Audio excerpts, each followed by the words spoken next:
Ang kwento ni Tomby.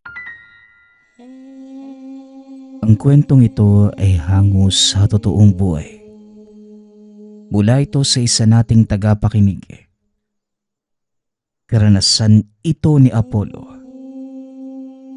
Walang eksaktong taon. Probinsya ng Capiz. Tatay, bakit ba hindi na lang tayo umalis dito? Hindi na natin kayang mamuhay ng ganito. Tignan mo nga si nanay. Nagkakasakit na sa pag-aalala. Na baka hindi lang yung mga alaga nating hayop yung mawala. Pati na rin tayo. Baka kunin ng tambalos na yan. Wika ni Apollo sa ama. Wag na wag mong babanggitin ang pangalang yan, Apollo. Hindi mo alam ang kakayanan ng nilalang na yan. Hindi natin alam sa pagbanggit mo lang ng kanyang pangalan. Bigla itong dumating at kunin tayo. Ano po ba kasi yung dahilan? Bakit ba hindi po tayo makaalis dito? Kung may mapupuntahan lang tayo, anak. Matagal na tayong umalis. Tingin mo ba ginusto ko manatili tayo rito? Hindi naman ako tanga, anak. Hindi lang talaga tayo makaalis. Dahil bukod sa wala tayong lilipatan, wala tayong pera para tustusan yung pangangailangan natin sa araw-araw. Kinuha man ng nilalang na yon ng mga alagang hayop natin. Pero sagana naman ang bunga ng mga gulay at prutas na itinanim ng iyong ina. Hindi tayo nagugutom. Pagpapaliwanag ng ama. Hindi na nagsalita pa si Apollo. Kung ipagpapatuloy ang pakikipagtalo, madidinig lamang ito ng ina at magiging dahilan pa sa paglala ng kondisyon. Isa pa, naiintindihan din naman ni Apollo ang rason ng ama. Kaya naman nagpasya na lamang itong lumabas at mamitas ng mga gulay at prutas sa kanilang bakuran. Lumabas din ang ama ng mga sandaling yun upang magkalap pa ng ibang impormasyon o balita sa kanilang bayan. Kahit na umaga pa lamang sa baryo nila Apollo, hindi mo ito mapapansin dahil madilim ang kapaligiran. Bukod sa napakadami, napakatataas din ng mga puno doon. Bukod pa rito ay nasa paanan sila ng bundok, kaya tila naging pugad na ito ng mga nilalang. Nabasag ang katahimikan nang biglang napasigaw si Apollo sa gulat. Diyos ko, akala ko naman kung ano na yung dumabo sa akin. Ikaw lang pala yan, ato. Papayawan ko sa'yo kung ano bang nakain mo at bakit bigla ka nagulat. Pero, nandiyan si Tatang? May pinapasuyo kasi si nanay sa akin eh. Manghihingi lang sana kami ng kaunting gulay at prutas. Nagugutom na kasi yung mga kapatid ko eh. Hindi pa nauwi si tatay mula kahapon. Alam mo naman, siya lang yung inaasahan namin sa pang-araw-araw. Pero pangako, babayaran din namin kayo. Inihintay lang talaga namin si tatay. Ano ka ba naman? Parang pamilya na rin namin kayo, no? Huwag kang mag-alala. Hindi nyo kami kailangang bayaran. At isa pa, napakadami naman ng tanim namin eh. Maliit na bagay lang naman na makakatulong sa kapwa. Maraming salamat talaga, Apollo ha. Napakalaki na ng utang na loob namin sa inyo ng pamilya mo. Basta, kung may kailangan ka o kayo nila Tatang, huwag kayong mahihiyang magsabi sa amin ha. At tutulong kami kagad sa inyo. O siya, mauna na ako ha. Baka mapano pa yung mga kapatid ko. Maraming salamat ulit. Pag-uusap ng magkaibigan. Nagpatuloy sa pag-asikaso ng mga pananim si Apollo. Habang tumatagal, hindi na niya namalayan na gabi na pala. Hanggang sa makalipas ang ilang oras, nakadinig muli ito ng kaluskos. Oy Nato, huwag mo na nga akong gulatin. Nadali mo na nga ako kanina eh. Iisa ka pa ulit. Itigil mo na yan. Wika ni Apollo. Ngunit walang tumugon sa kanya. Hoy Nato, alam kong ikaw yan. Sige ka, kapag hindi ka pa tumigil, hindi na kita bibigyan. At sisingilin ko pa yung una kong bigay sa'yo. Biro lang syempre. Muling wika ni Apollo, ngunit wala pa ring tumugon. Nabura ang ngiti ni Apollo nang wala namang sumagot sa kanya. Tumayo ito upang mag-imbestiga. Tinignan ang kapaligiran sa likod ng malaking bato, sa mga puno at kung saan maaaring magbula ang ingay na kanyang nadinig. Ngunit matapos ang ilang sandali, nagpasya na itong bumalik sa kanyang ginagawa kanina. Kung anuman ang gumawa ng ingay na yon, maaaring wala na ito kaya hindi dapat pagtuunan pa ng pansin.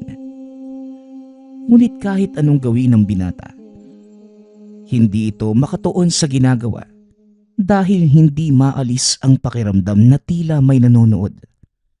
Bawat sandali, napapatingin ito sa isang direksyon, ngunit wala namang kakaiba.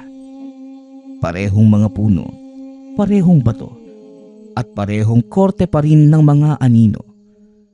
Ang katahimikang nagdulot ng kapayapaan kanina, napalitan ng takot at pangamba. Nang hindi na makatiis ang binata, tumayo ito muli at nagsalita. Alam mo na to, hindi na ako natutuwa. Alam kong magkaibigan tayo mula pagkabata. Pero hindi na nakakatawa yung biro na to. Kaya ako sa'yo, lumabas ka na bago pa ako tuluyang magalit. Wika ni Apollo sa hangin. Bigla muli itong nakarinig ng mga kaluskos. Kumalma na ang binata sa pag-aakalang sinatuyon. Ngunit tila nawala ang dugo sa katawan nang biglang may sumunggab sa kanyang nilalang. Hindi na nakita pa ni Apollo kung sino o ano ang sumunggab sa kanya. Dahil bago pa man ito matamaan, nakatakbo namang kagad ang binata. Dali-dali nitong isinarado ang pintuan. Kumuha pa ito ng upuan upang ibakod sana. Ngunit natigilan ito nang makita sa bintana ang isang nakahandusay na tila tao sa bakuran.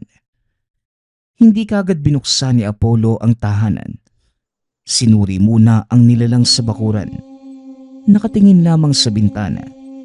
Habang pinagmamasdan ito at nang makitang gumalaw, dali-dali siyang kumuha ng gamit na pwedeng gamiting sandata. Nagkaroon ng lakas ng loob magsalita si Apollo nang mapansin niyang tila tao ang nilalang na nakahandusay sa bakuran. Magsalita ka. Sabihin mo kung anong pakay mo rito. Sigaw ni Apollo mula sa bintana. Dahan-dahang tumayo ang nilalang na nakabalot sa itim na tela. Unti-unti nitong nakita ang isang napakagandang dalaga. Ulitin ko. Anong pakay mo at bakit ka nandito? Muling tanong ni Apollo. Ngunit bakas sa boses na tila nahiya na ang binata. Bago pa maibuka ng babae ang bibig, tuluyan itong nahimatay. Dali-daling binuksan ni Apollo ang pintuan at lumabas upang tignan ang kalagayan ng babae. Laking gulat ni Apollo nang makitang naliligo sa sariling dugo ito.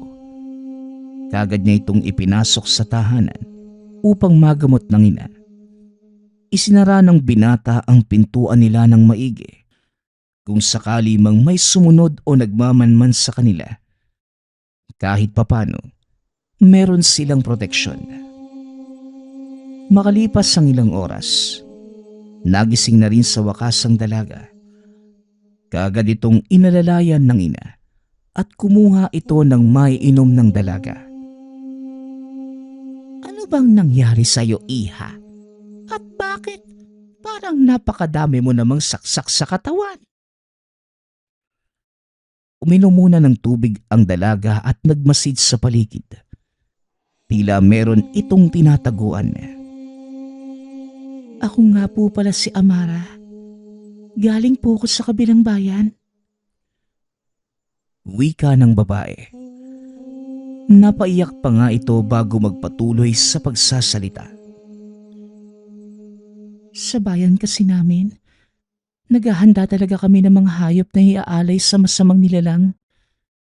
Pero habang tumatagal, hindi na yun nagiging sapat hanggang sa isang araw. Kinain ito ang kapatid ko. 5 taong gulang pa lamang siya. Siya na lang yung nag-iisang pamilya ko. Matapos kaming abandonahin ng mga magulang namin, pinatay niya yung nag-iisang pamilya ko. Wika ni Amara. Tila lalong nangamba ang ina. Hindi niya inaakala na tama pala ang hinala sa nilalang na yun.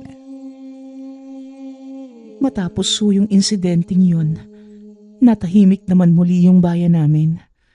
Ang mga lumikas noon, bumalik matapos ang ilang buwan na kapayapaan. Pero nanatili ako doon. Hinihintay kong bumalik yung nilalang na yun para maipagiganti ko yung kapatid ko. Pero taon na ang lumipas at hindi pa rin siya bumabalik. Unti-unti nang bumalik yung sigla ng bayan.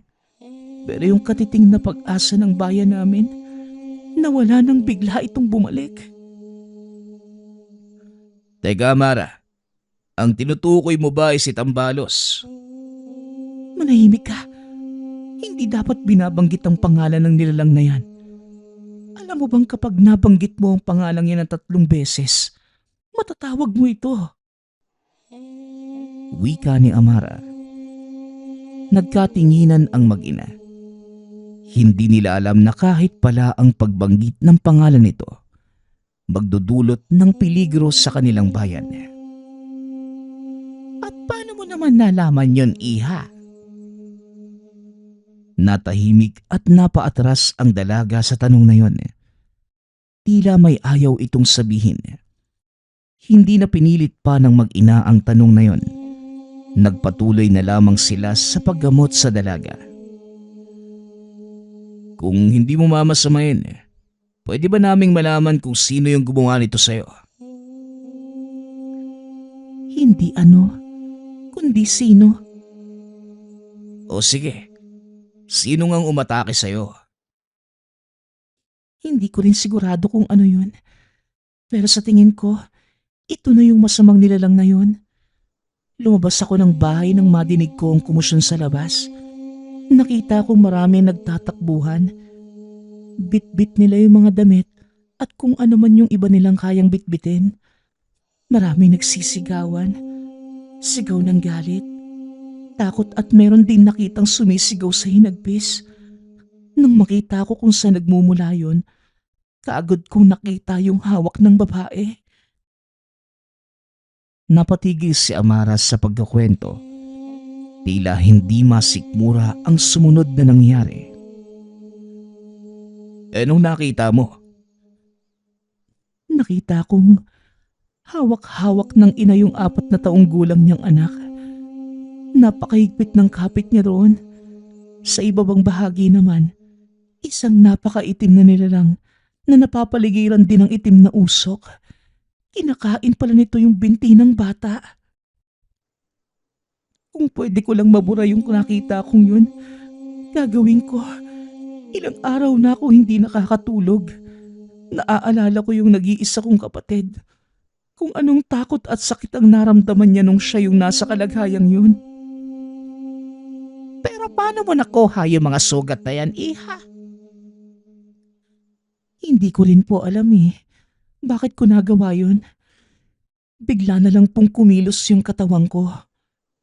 Hindi ko rin alam kung ano yung eksaktong nangyari pero ang alam ko, kagad kong kinuha yung itak na nalaglag ng isa sa mga residente. Kagad kong inatake yung nilalang. Siguro naalala ko yung kapatid ko na sana may tumulong din sa amin noon. Sana buhay pa siya hanggang ngayon at hindi sana ako nag-iisa. Pagsasalaysay ng dalaga. Kagad naman itong niyakap ng ina ni Apollo at naluha na lamang muli ang dalaga. Naghanda ng makakain ang ina ni Apollo. Sa pagkainan, ipinagpatuloy ng babae ang istorya. Napatigil na lamang sila nang biglang may kumatok sa pintuan. Apollo, bakit mo naman isinarado ang pintuan? Tanong ng ama habang kumakatok. Dali-dali namang tumayo si Apollo upang pagbuksan ng ama. Pasensya na ho kayo tay ha. Meron po kasi tayong bisita eh. Nag-iingat lang ho ako kung sakaling merong sumunod sa kanya. Teka, saan ho ba kayo galing tay? Abay, galing ako sa bayan. Nakikibalita ko kung ano bang nangyayari para makapaghanda rin tayo. At teka, sinong bisita? Nakita ko lang siyang nakahandusay sa labas ng bakuran natin tay. Kaya pinagamot ko muna kay nanay. Inatake yata siya nung nilalang na ayaw niyong ipabanggit yung pangalan. Nako, mabutit nakalabas ka ng buhay.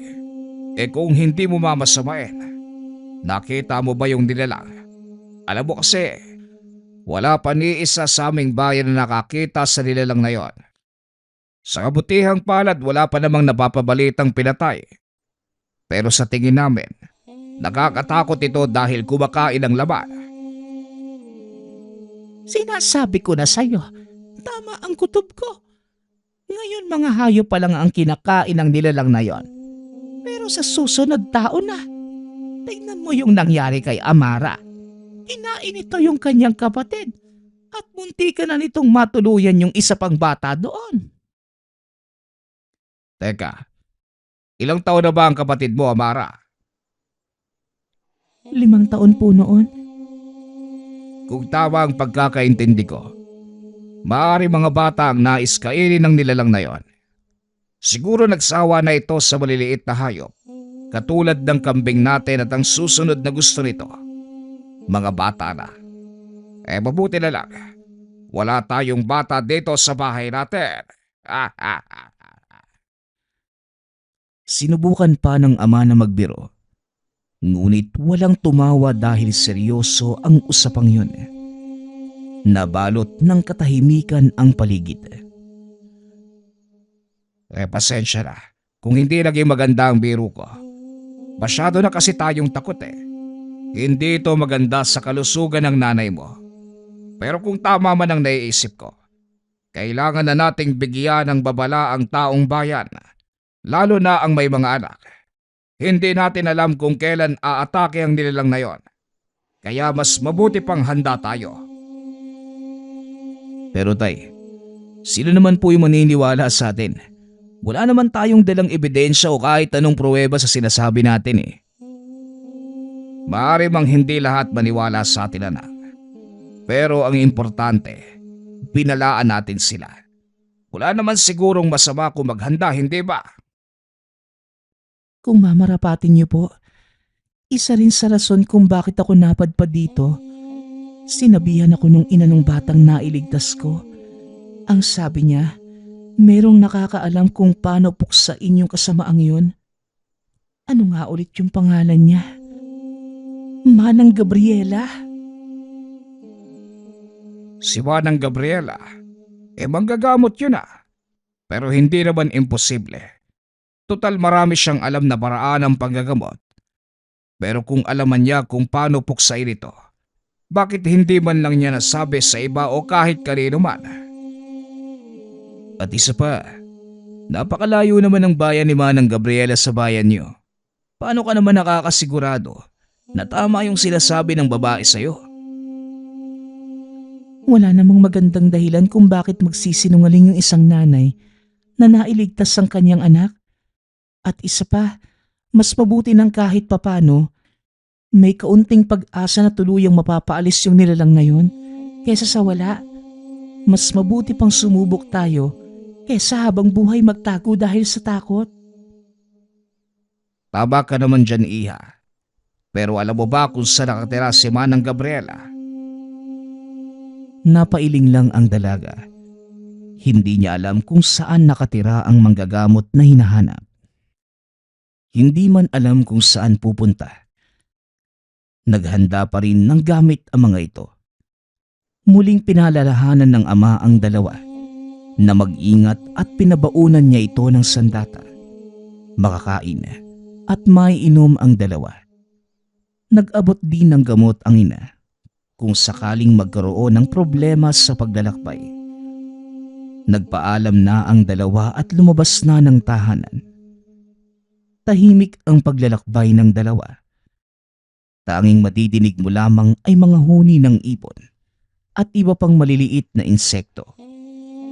Sinubukan ni Apollo na kausapin ang dalaga. Ngunit gustuhin man niya ay wala itong lakas ng loob. Hanggang sa tumigil ang dalawa sa may sapa.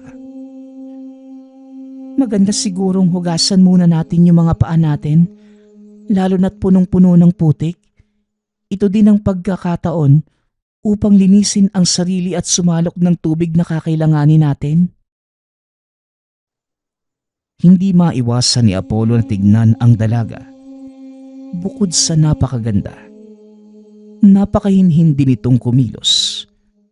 Naisip niya kung paano kaya nito nagawang lumaban.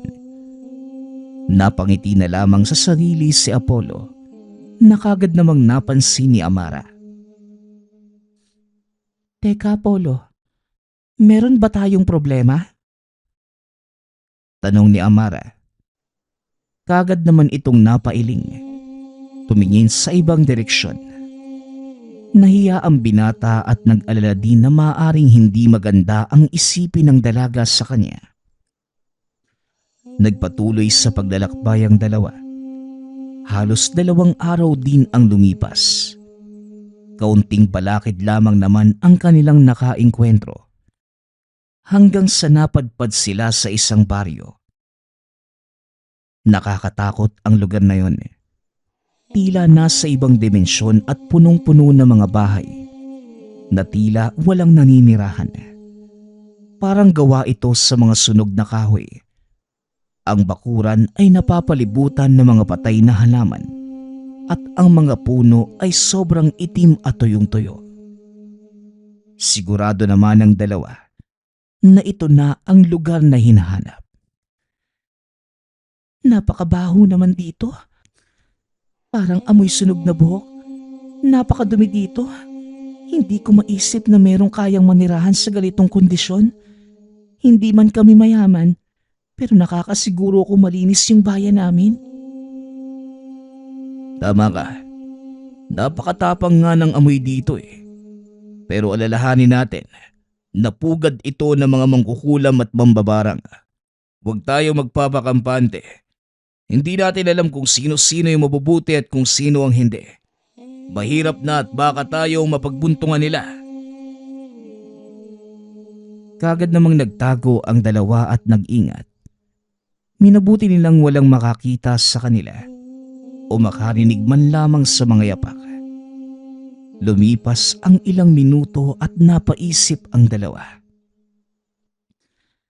Nasasayang na yung oras natin. Nag-iingat nga tayo. Pero hindi naman natin alam kung saan tayo pupunta. Hindi ko pa nga nakikita yung palatandaan eh. Ang sabi ni tatay, malalaman natin na ito na yung bahay ni Manang Gabriela kung... At anong ginagawa nyo sa bakuran ko? Kagad na pasigaw ang dalawa nang biglang may magsalita sa kanilang likuran. Isang matandang babae. Napakahaba ng buhok na kulay puti ang bumungad sa kanila. Nang tatakbo na sana ang dalawa, bigla itong pinigilan ng matanda. Halina kayo. Pumasok kayo sa tahanan ko. Bago pa nila kayo maabutan. Wika ng matanda. Napatigil ang dalawa at nagkatinginan. Dahan-dahan nilang pinagmasdan ang kapaligiran. Tila tumigil ang kanilang mga puso nang makitang napapalibutan sila ng mapupulang mga mata. Dali-daling tumakbo ang dalawa sa direksyon, papunta sa tahanan.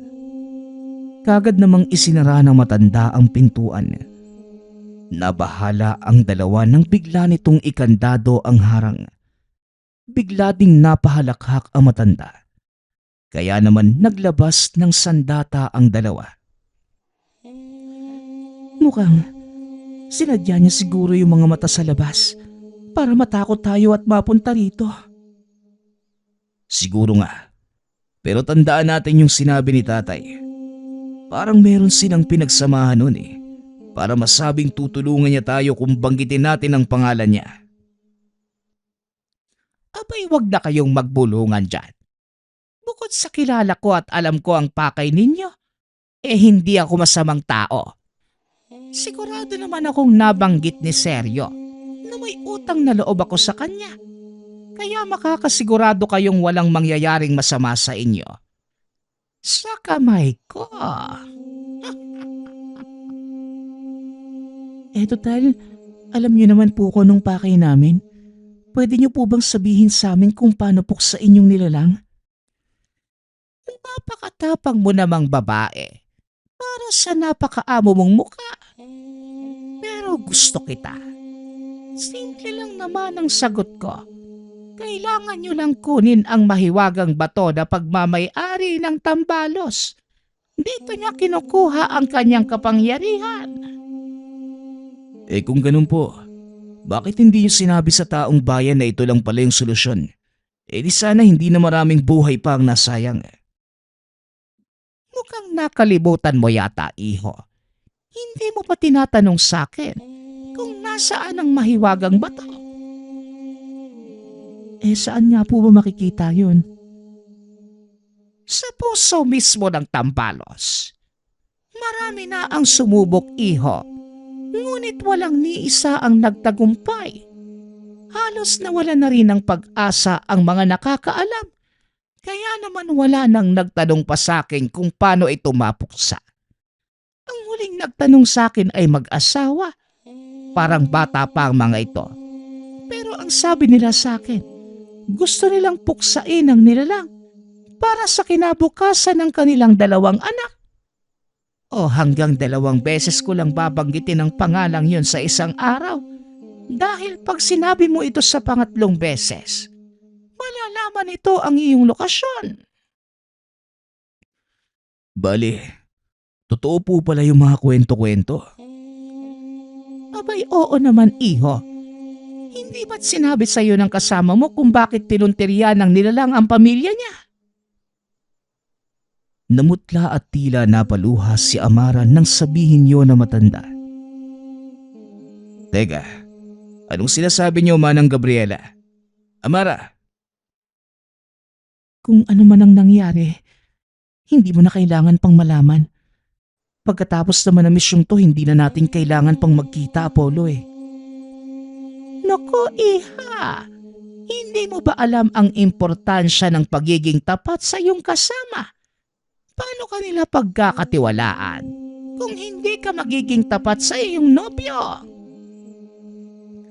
Hindi naman po talaga kailangan pang malaman. At masyadong masakit para sa... Teka, hindi ko po siya nobyo, no? Ay, hindi ba kayo magnobyo? Pasensya na. Mukhang bagay kasi kayo. O siya, ngayong alam nyo na kung nasa ng mahiwagang bato, maaari na kayong umalis lalo na't umalis na yung mga nakakita sa inyo. wika ni Manang Gabriela, sabay bukas ng pinto. Pero teka lang po, hindi niyo pa sinasabi sa amin kung anong gagawin sa mahiwagang bato. Malalaman nyo ang gagawin sa oras na makita nyo na ito. Bilisan nyo na, bago pa sumara ang lagusang ginawa ko. Kaagad tinignan ng dalawa ang pintuan. Parang wala namang pinagkaiba ang sinasabing lagusan ng matanda. Ganun pa rin ang kapaligiran. Ngunit kahit nagtataka, humakbang na ang dalawa sa pintuan. Nang tuluyang makalabas ang dalawa, laking gulat nila na tila sa isang iglap. Nag-iba ang paligid. Teka, ito yung sapa kanina. Paano tayo nakarating kagad dito? Inabot tayo ng 2 araw bago makarating doon. Mukhang ito na yung lagusang tinutukoy ni Manang Gabriela. Wika ni Apollo. Tumalikod ito upang tignan ang pintuan. Nasa likod pa rin nila ang pintong nakabukas. Ngunit wala na ang bahay ni Manang Gabriela. Nakalimutan ko palang sabihin, kung sino mang makahawak sa batong ito, magagatimpalaan ng isang hiling. At kahit anong kahilingan ay tutuparin ito. Ngunit ang matutupad lamang ay hiling kung sino man ang unang makahawak dito. Kailangan nyo lang sabihin ang mga salitang, bilang ako ang unang nakahawak ng bato, at sabihin mo na ang iyong hiling. Muling wika ni Manang Gabriela. Isinara na nito ang kanyang pintuan. Nagkaroon ng katahimikan ng paligid. Parehong nag-iisip ang dalawa sa huling sinabi ng matanda. Isang kahilingan? Pwede kong hilingin yung pagkabuhay muli ng kapatid ko. Pero, ikaw ba, Apollo? May kahilingan ka bang gustong matupad? Wala naman. Pero kung ako man yung unang makahawak, hihilingin ko ring maibalik ang kapatid mo. Pangako yan, ha? Pangakong para sa akin lang ang hiling? Pangako yan. Wika ni Apollo. Masayang naglakbay ang dalawa, lalo na ang dalaga. Napuno ito ng pag-asa sa kaalamang maaaring mabuhay muli ang nag-iisang kapatid. Pagkarating sa tahanan, sinalubong sila ng nanay at tatay ni Apollo. Oh, anong balita? Alam nyo na ba kung paano puksain ang nilalang? Opo, tay. Ang magandang balita, napakadali lang naman pala. Kailangan lang nating kunin ang mahiwagang bato na pag-aari ng nilalang. Yun naman pala eh. Pero nasaan ang mahiwagang bato? Ang masamang balita, tay, nasa puso ng nilalang eh. Tugon ni Apollo. Nawala ang bakas ng ngiti sa mukha ng mag-asawa. Nako, paano natin yung kukunin? Hindi ako sigurado. Pero may alam akong paraan. Ngunit kakailanganin ko ang tulong ng taong bayan. Makalipas ang pagpupulong, nagsikuha ng mga sandata ang mga mamamayan. Bali ang plano, magtitipon-tipon tayo lahat. Sisiguraduhin natin hindi tayo magiging maiwalay. Dahil mas madaling umatake ang nilalang kung paisa-isa tayo. Kaya dapat wag tayo matataranta at umalis dahil napakabilis nito. Oo, kakailanganin din nating ilagay sa gitna ng ating pulong ang mga bata. Lalo na't ito ang pinupunteriya ng nilalang. Nakahanda na rin ang ating mga sandata kung sakaling umatake ang nilalang. Ang anak ko at si Amara ang susunggab upang kunin ang mahiwagang bato na nasa puso nito. Siguro naman, magiging okupado ang nilalang dahil mas gugustuhin itong makuha ang mga bata. At hindi tayo papayag. Sigaw ni Tatay Apollo. Sabay-sabay namang sinabi ng mga mamamayan na hindi sila papayag. Sabay-sabay naglakad ang mga mamamayan. Nagpunta sa gitna ng bayan. Nilagay nila sa gitna ang mga bata at pinalibutan ito ng mga matatanda. Babae man o lalaki, lahat sila ay may bitbit na armas. Hindi nila hahayaang makuha ng nilalang ang mga ito. Sandali lang, Apollo. Bakit? Gusto ko lang magpasalamat. Natutulungan mo kung makabalik ang kapatid ko. At sana tuluyan na nga nating mapuksa ang nilalang. Bilang pasasalamat ko sa iyo, sasabihin ko kung ano yung sinasabi ni Manang Gabriela nung naroon tayo sa tahanan niya. O sige, sabihin mo na. Balik tayo sa nakaraan. Sa mga oras na kasama pa ni Amara ang kapatid. Totoo nga ate, bakit ayaw mong maniwala sa akin? Ang sabi nga nila, pag 3 beses mong sinabi yung pangalan niya, lalabas siya. Ano ba? Hindi nga totoo yan. Hindi ka naman makakatulong yan eh. O tignan mo ha. Tambalos, Wag nga ate. Tambalos. Tama na ate. Ngunit patuloy pa rin sa pangaasar si Amara. Tambalos. O tignan mo, wala naman eh. Alam mo matulog ka na. Sabi sa'yo hindi totoo yan eh. Sinabi lang nila yan sa'yo para asaring. Natigil sa pagsasalita si Amara nang biglang may kumalabog ng napakalakas sa bakuran. Kaagad tumayo ang dalaga at binalot ng kumot ang kapatid. Dito ka lang ha. Huwag kang aalis dyan. At lalong-lalo nang huwag kang lalabas. Naiintindihan mo? Titignan ko lang kung ano yung kumalabog sa labas. Habili ni Amara. Dahan-dahang naglakad papalabas ng bahay ang dalaga. Sinuring maigi ang kapaligiran.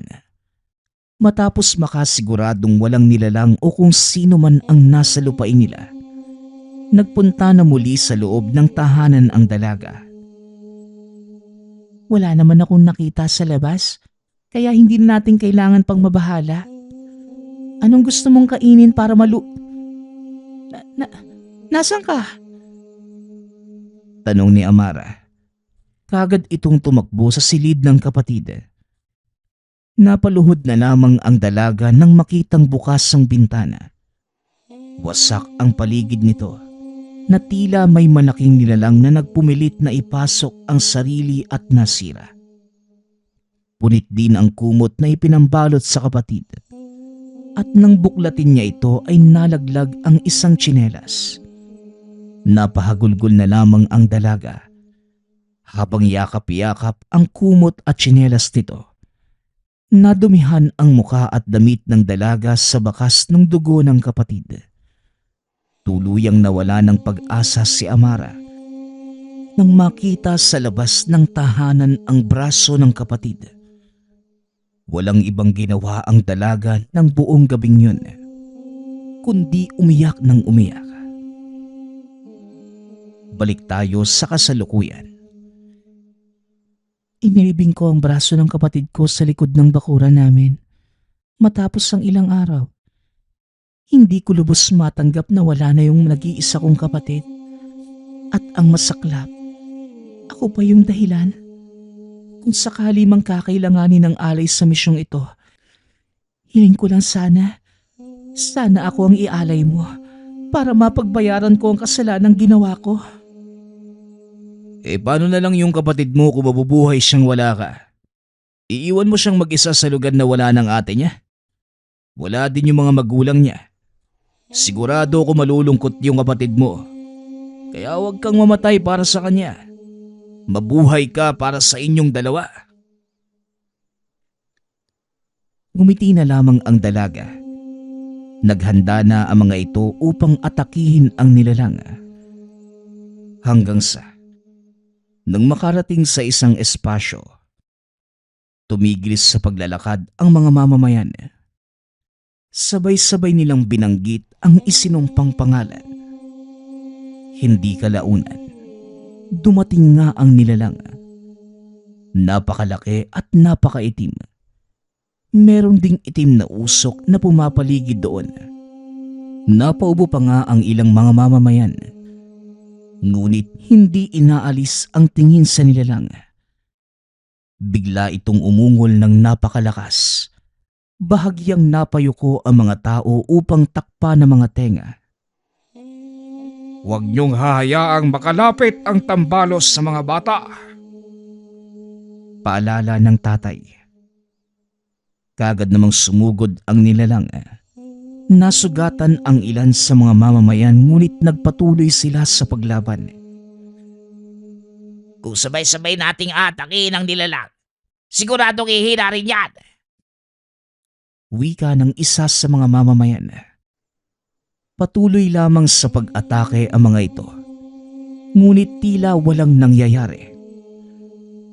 Huwag kayong panghihinaan ng loob. Malakas man siya, pero madami tayo. Wika ng ama sa taong bayan. Nagpatuloy sa pakikibaka ang mga tao.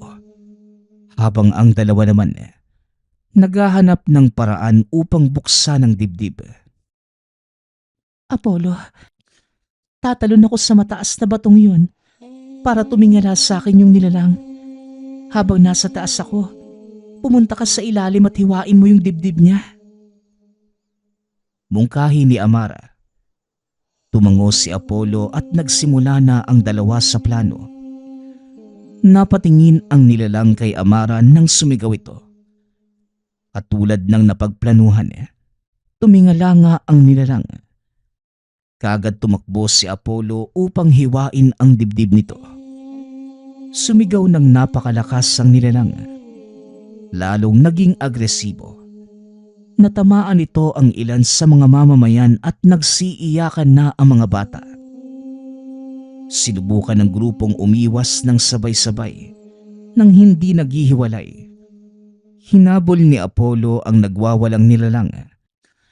Tinignan nito ang bukas na dibdib.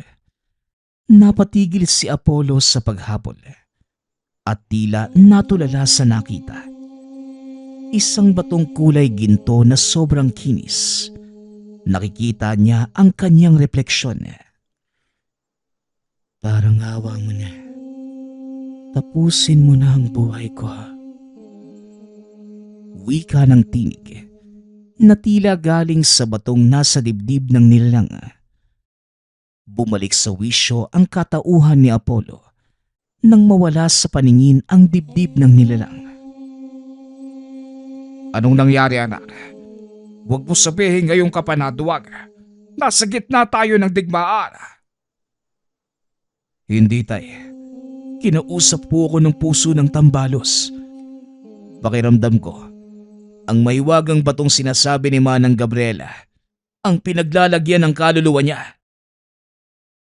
Mas maganda nang nakakasiguro tayo. Sabi mo nadinig mo ang boses nang tinignan mo ang dibdib niya, hindi ba?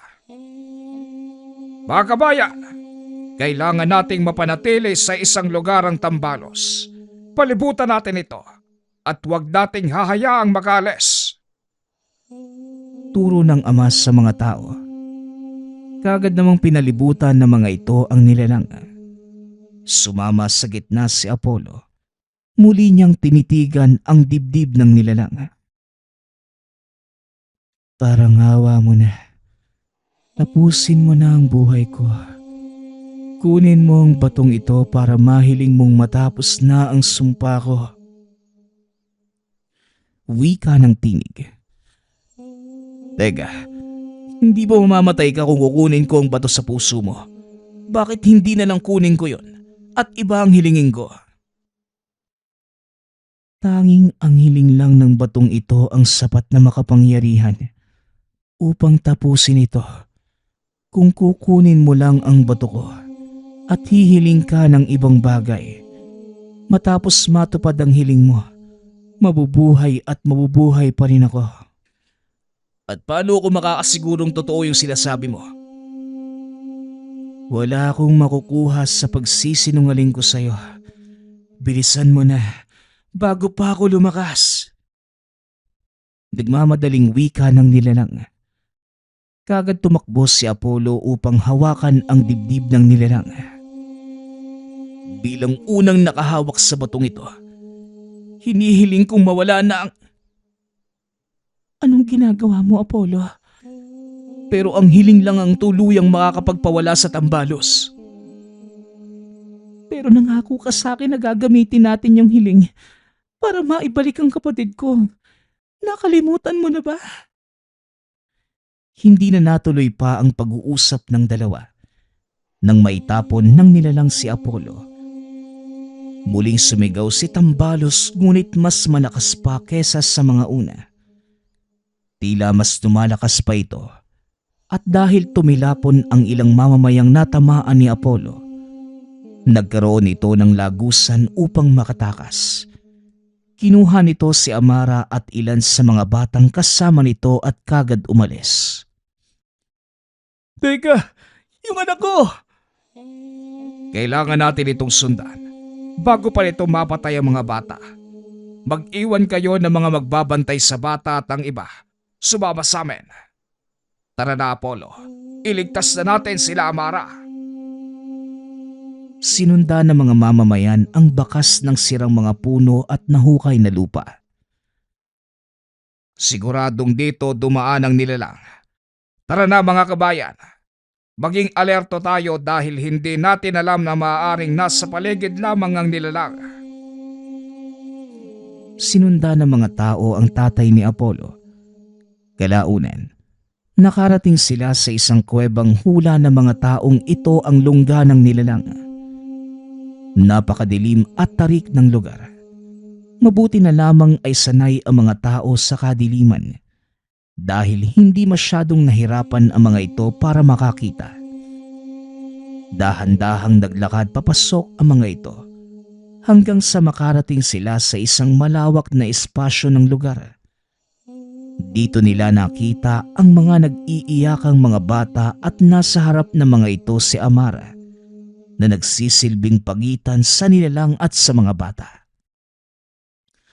Tara na mga kabayan. Tapusin na natin ang labang ito. Wika ng ama. Sinugod ng mga ito ang nilalang. Kagad inihatid ni Amara ang mga bata sa grupo habang nabaling pa ang tingin ng nilalang. Apollo, bukas pa ang dibdib ng nilalang. Pwede na natin itong tapusin. Wika ni Amara. Nagtulong-tulong ang bayan upang unti-unting ilagay sa isang sulok ang nilalang. Makalipas ang ilang sandali, unti-unti itong napagod at tuluyang nakulong sa isang sulok. Nang lumapit si Apollo upang hawakan ang bato at tapusin na ang kahilingan, biglang naglabas ng napakahapding likido ang tambalos na nagresulta sa paghiga ni Apollo at pagsigaw ng napakalakas.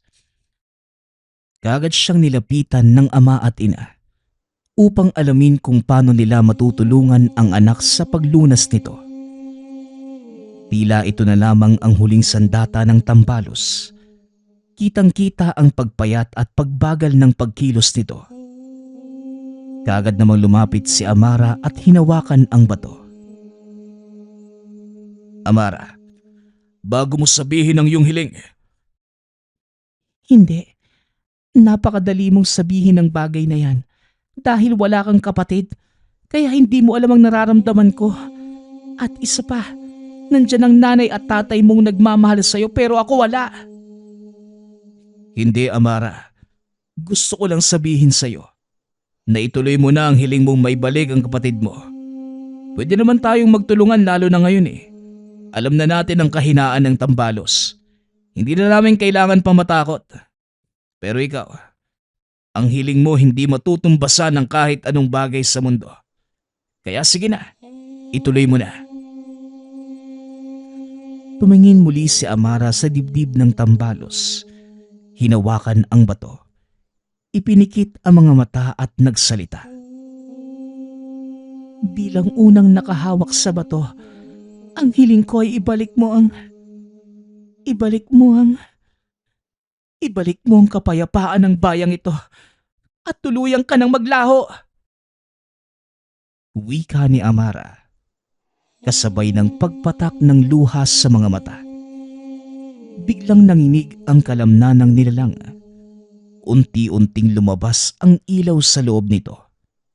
Makukumpara mo sa sinag ng araw ang unti-unting ilaw na lumalabas doon. Nagpatuloy ang paglabas ng ilaw hanggang sa tuluyang nabalot ng gintong liwanag ang kuweba. Nakita ng mga tao ang isang espiritu ng lalaking nakaputi. Maraming salamat at itinigil niyo na ang sumpa ko. Sa wakas, natapos na rin ang kalbaryo ng bayang ito. Ikaw yung kumausap sa akin kanina, di ba? Maraming salamat sa inyong lahat. Muling nagpasalamat ang tinig. Napag-alaman ng mga tao na sinumpa ang lalaking yon ng isa sa makapangyarihang mangkukulam dahil sa pagtulong nito sa mga mamamayan ng bayan ni Amara. Isinumpa ito na kung gaano niya kamahal ang bayang pinagsisilbihan, ganon din ang kalakas ng gutom na mararamdaman. Dito na siya unti-unting nag-ibang anyo at sa paglipas ng panahon, mas lumalakas ang bagong anyo nito. Kalaunan, hindi na naging sapat ang karne ng hayop sa bagong anyo niya. Dito na nagsimula ang pagkain nito ng tao. Tuluyan nang nawala ang espiritu ng boses at nakaramdam na ng ginhawa ang mga tao. Habang ginagamot ang mga sugat ng mga mamamayan, biglang napatingin si Amara sa kasulok-sulukang bahagi ng kuweba. Kaagad lumapit si Apollo na magaling na dahil nang mawala ang tambalos. Nawala din ang likidong itinapon nito sa kanya. Nakita nila ang mga gamit ng mga naging biktima nito. Ilang dekada na ang nakakaraan. Makalipas ang ilang sandali, napaiyak na lamang si Amara nang makita ang kabiyak na tsinelas ng kapatid. Pinunasan niya ito at nilagay sa may dibdib. Yakap-yakap. Napaiyak na lamang ng tahimik ang dalaga. Sa gilid ng mata ni Apollo, may nakita itong kumikinang. Kagad niya yung nilapitan. Dinampot ang bagay na yon at napag-alaman na isa palang kwintas. Pinunasan niya ito at iniabot kay Amara. Alam kong hindi kita matutulungan sa sakit na nararamdaman mo. Pero gusto ko lang na malaman mong nandito kami para sa'yo. Nawala man ang pamilya mo. Pero nandito naman kami ni nanay at tatay eh. Kami na lang yung gaganap kung mamarapatin mo. Wika ni Apollo. Napangiti na lamang si Amara. Pinunasan ang luha. Niyakap niya ang binata at lumapit ang nanay at tatay. Sumali din sa pagyakap sa dalawa. Siya nga pala. Eto, baka magustuhan mo. Nakita ko ito at naalala kita bigla. Kahit na napakadilim at dumi ng paligid, ang kwintas na ito ay hindi kumupas at nagpatuloy lang sa pagningning. Parang ikaw, kahit na anuman ang pagsubok na pinagdaanan mo, nagawa mo pa ring magningning sa sarili mong paraan. Wika ni Apollo, sabay abot ng kwintas. Maraming salamat, Apollo. Ngunit napahinto ang dalaga. Pinagmasdang mabuti ang kwintas. Pero parang pamilyar ito sa akin ah. Pinagpatuloy ang pagsuri sa kwintas. Nabuksan niya ang loob. May litrato ng babae at lalaki. Ang nanay at tatay ko, ibig sabihin, hindi nila kami inabandona. Naging biktima din sila ni Tambalos. Wika ni Amara. Naghalo ang lungkot, tuwa at pagsisisi sa dalaga. Ilang taon niyang kinamuian ang mga magulang para lamang malaman niya na hindi pala talaga sila inabandona. Napatawad mo na ang mga magulang mo. Oras na din siguro para patawarin mo ang sarili mo sa nangyari sa kapatid mo. Wika ni Apollo. Sumang-ayon naman ang dalaga. Sa paglipas ng panahon, unti-unti ding naghilom ang mga sugat na natamo ng mga mamamayan, maging ng pamilya ni Apollo. Kasabay nito ang paghilom din ng emosyonal na sugat ni Amara. Kalaunan, nagkatuluyan din ang dalawa ng sariling pamilya. Nagpapasalamat nga pala ako sa lahat ng sumusuporta sa ating channel.